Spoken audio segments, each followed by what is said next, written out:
Profe, tienes el micrófono apagado y no te escucho nada. Ay, Dios mío. Sí, les estaba diciendo, esa edificación famosa que existe en Cartagena se llama la Muralla de Cartagena. A Cartagena le tuvieron que poner una muralla porque venían muchos piratas de otros países a saquear lo que había en la costa cartagenera porque había riquezas. Entonces, de la misma manera que en Cartagena se estableció una muralla con cañones y estas cuestiones y rocas grandes, varios países de Europa, de toda esta zona, tuvieron que construir en su momento castillos fuertes amurallados en roca y algunas torres de vigilancia que les servían para defenderse de los vikingos cuando estos llegaban en sus barcos, en sus flotas. Les decía yo que por qué Thor era el dios del trueno. Bueno, recuerden que ellos dependen muchísimo, pero muchísimo del mar, porque con el mar es que se comunican para hacer sus saqueos. En el mar, cuando el mar estaba muy picado, se presentaban tormentas y ellos configuraron un relato y es que mientras avanzaban en el mar, el eh, el dios Thor los respaldaba si los truenos no derribaban sus naves y más bien si al contrario, los truenos y la tormenta acababan con las naves de los pueblos contrincantes. Thor es nada más ni nada menos que el hijo en forma humana de un señor que se llama Odín. Odín para ellos es el dios de todo. Miren acá la forma de Odín. Y pues Odín de alguna manera es el que mantiene el equilibrio de todo, de absolutamente todo. La diferencia entre ellos y el resto del mundo civilizado es que ellos no creían en Cristo, ni en Dios, ni en Jehová, ni nada de esto, sino que ellos mmm, configuraban su Dios sobre una idea, la idea de la guerra, la idea del combate. Como ellos eran tan aguerridos y tan peleones, decían que Odín era un dios guerrero y no podían concebir cómo cuando llegaban a las iglesias de otros pueblos, porque en las iglesias, ellos llegaban a saquear las iglesias, en las iglesias se encontraban los diezmos, el oro, pinturas, cosas y reliquias valiosas. Ellos no entendían cómo cuando llegaban a las iglesias católicas que estaban con tanta riqueza, ellas no entendían cómo los seres humanos se arrodillaban delante de un Dios que estaba crucificado. Ellos entendían con eso que el Dios de nosotros ya había sido vencido en una batalla, que era un Dios pacífico, que era un Dios cobarde, que era un Dios que no peleaba, y eso les enojaba muchísimo.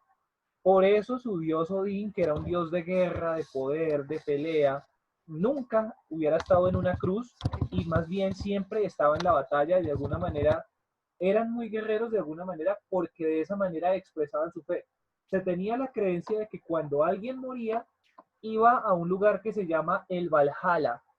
En el Valhalla se encontrarían con Odín y todos los guerreros y unas señoritas que se llamaban las... Ay, se me va el nombre de las amazonas, las guerreras amazonas. Bueno, se me va el nombre de unas guerreras específicas que tenía Odín, que eran su custodia personal. Y al Valhalla solamente llegaban los hombres que murieron con honor y que murieron en combate. Es decir, un hombre que no combatía, hagan de cuenta, era un hombre que no valía nada en esa sociedad. Por eso es que los vikingos se esforzaban tanto en el cultivo del cuerpo, en ser muy fuertes y en ser muy buenos guerreros.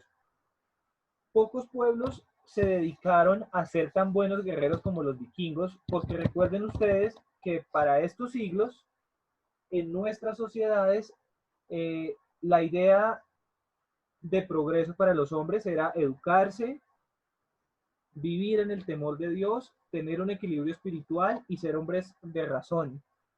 Pero nunca estaba la idea de profesionalizarse como guerreros y matachines.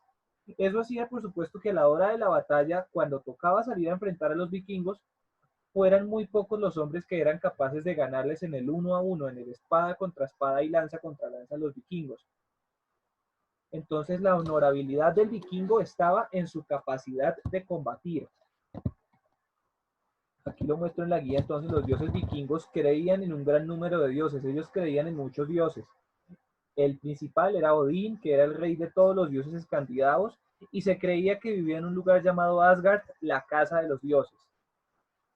Así como para nosotros el cielo es el lugar en donde vive Dios, algunas religiones consideran que Dios vive en el cielo, pues los vikingos también le dieron un lugar en donde vivía su Dios con los demás dioses, y a eso lo llamaron el reino de Asgard. Si ustedes miran la película de Thor, se dan cuenta que Thor proviene precisamente de un planeta o algo que se llama el reino de Asgard y está por allá en otro universo. La película se nutre entonces de esa mitología. Al día de hoy nos parece muy interesante esa película, pero esa película a la larga no es otra cosa que un mito muy antiguo. Odín era el dios de la guerra y la muerte. Imagínense, en cambio el dios que nosotros tenemos es el dios de la vida y de la resurrección, del amor, decimos nosotros, para que nos empecemos a hacer la comparación.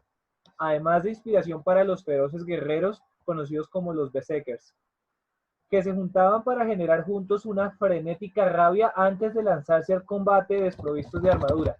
El hijo mayor de todos era Thor, de barba pelirroja, el dios del trueno, los rayos y el viento. Era el dios más popular debido a su poder sobre el clima, que tenía un importante efecto en la vida diaria de las personas. A finales del siglo X, el contacto con los cristianos se había terminado con la mayoría de las creencias escandinavias. En torno al año 1960, el rey Harold se había convertido al cristianismo y los colonos de Islandia no tardaron en votar a hacer lo mismo.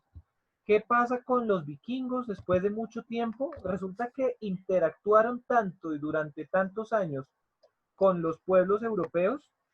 Recuerden que los pueblos europeos son cristianos.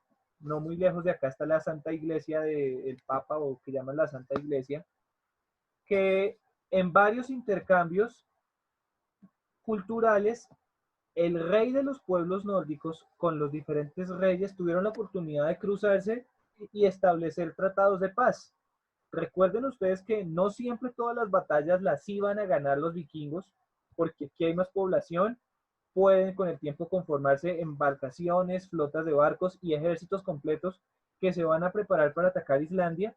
Entonces, a lo que se van a ver forzados los reyes de Islandia es a aceptar a Cristo como Dios, a convertirse al cristianismo, y por supuesto, si se convierten al cristianismo ya no tienen razón para seguir atacando a estos pueblos. Se convirtieron entonces al cristianismo de manera obligatoria porque si no iban a ser destruidos. ¿Qué más les cuento yo de los vikingos? Ellos existían desde mucho tiempo atrás, de sociedades que se llamaban las sociedades celtas o los pueblos celtas. Ustedes pueden mirar sobre qué eran los pueblos celtas. Al día de hoy, el territorio de los vikingos, esto se conoce como Islandia, esto se conoce como Noruega, Escandinavia, Suecia, son los países que se llaman nórdicos o países escandinavos, y son países en donde todavía hay tradiciones vikingas, se puede sentir en la música fundamentalmente. ¿Qué encontramos acá? Bueno, el estar en el mar los convirtió en muy buenos navegantes. Se encargaron de construir las naves, los drakars, estos llaman drakars. Son unas naves muy livianas, muy veloces y que pueden transportar a gran cantidad de hombres. Entonces esto va a ser de suprema utilidad porque al momento de enfrentarse a otras flotas de barcos, si las de ellos son más veloces y más livianas, les van a dar ventaja incluso para la guerra. ¿Cómo era su sociedad? Fíjense en esto, que esto es interesante y es en algo en lo que son diferentes a las otras sociedades. La mayoría de los vikingos eran hombres libres y muchos de ellos campesinos que cultivaban cereales, fruta y verduras. Los mercaderes creaban acercamientos o aldeas cerca de la costa.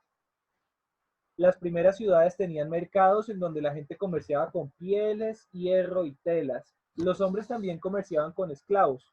Es decir, no se esclavizaban entre ellos mismos, como si hay sociedades en donde existen esclavos, sino que ellos esclavizaban a las personas que traían de otros lugares. Los esclavos trabajaban a menudo como peones o sirvientes en las granjas, tenían pocos derechos y sus hijos nacían esclavos. Esta era de alguna manera la casa vikinga. La casa vikinga o la sociedad vikinga se organizaba en torno a clanes. Entonces, yo, por ejemplo, soy hijo de Juan. Y todos los hijos de Juan, más la esposa de los hijos de Juan, más los hijos de los hijos de Juan, todos compartimos una misma casa. Y eso hacía que entre clanes se protegieran y fueran incluso a la guerra todos los hombres y las mujeres se quedaban en la casa pues atendiendo a los animales, sembrando lo que hubiera que sembrar, en fin.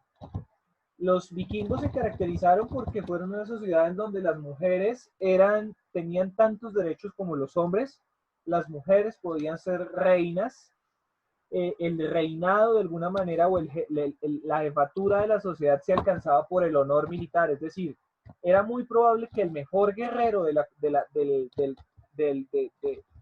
la cultura se convirtiera en el rey. ¿Por qué? Porque ese guerrero demostraba valentía y demostraba honor en la batalla. Entonces tenían, para que se den ustedes de cuenta cómo la cultura cambia tanto a una sociedad. ¿Tienen alguna duda de esta sesión, muchachos? Hola. No. Perfecto. Entonces, como ustedes han visto, este periodo nosotros hemos trabajado con la sociedad china, con la sociedad india, con la sociedad vikinga. Ustedes me han dicho en las clases que no tienen dudas, yo espero pues que hayan quedado algunos aprendizajes de las clases. Van a realizar un cuadro comparativo en donde muestren cuáles son las diferencias de religión, de arquitectura y de gobierno de estas sociedades. Entonces ustedes pueden decir, no, en la sociedad china, la religión, ellos creían en los animales, tenían dioses animales, en la arquitectura diseñaban unos templos en madera, unos templos grandísimos para el emperador, y en la India construían templos en roca, creían en muchos dioses, los dioses podían ser humanos, tenían más de 13.000 dioses, en fin, y los vikingos en cambio creían en este dios. Que en materia de gobierno, ¿no? Que los chinos tenían esa forma de gobierno o la sociedad era así, que en la India existían las castas, que los vikingos tenían hombres libres y algunos pocos esclavos, en fin. Y el segundo punto es, ustedes con materiales caseros van a elaborar un objeto que sea característico de una de las sociedades que vimos este periodo. Entonces, en las guías ustedes van a encontrar que yo les mostré vestuarios, que yo les mostré cosas de arquitectura, que yo les he mostrado instrumentos que ellos utilizaban, por ejemplo, como este barco, como esta vivienda. Trato de mostrarles mucha fotografía. Entonces, con los materiales que tengan en su casa, van a construir alguno de esos objetos de cualquier cultura que les haya parecido interesante. No, profe, yo quise trabajar con los chinos. No, profe, yo quise trabajar con la sociedad india. No, profe, yo quise trabajar con la sociedad vikinga. Y este es el objeto que construí. ¿Es claro para ustedes, muchachos? ¿Entendieron la actividad? Sí, señor. Vale, chicos, entonces nos desconectamos y vamos a empezar con la sesión de filosofía. Ok, chao. Chao.